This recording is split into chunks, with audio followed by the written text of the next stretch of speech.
Qizlarjonlar, keyin men massajli kremlardan oldim. Bu ham juda ham zo'r, foydali. Bundan men 3 yil oldin ishlatganman Moskvada. Endi chiqqan payti. O'sha paytda men Moskvada juda ko'p shamollardim, burnim bitib qolardi, quloqlarim bitib qolardi. Quloqim bitsa, quloqimga surardim. Orqa tomoniga. Sraz ochardi, burnim bitib qolsa, burnimga surardim, sraz ochardi. Grijam bor edi, juda ham og'rirdi.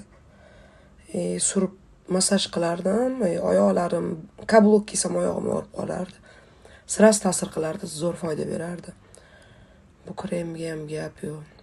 Sizlarga ham tavsiya qilaman. Men o'zim ishlatgan narsa, effektini ko'rganim uchun bemalol qo'rqmay reklama qila olaman. Esli men effektini ko'rmasam, men reklama qilmayman, maqtamayman ham. Xullas, sizlarga maslahat, mana shundan olib ishlatinglar, maza qilasizlar. Og'rigan joylarni oldini oladi.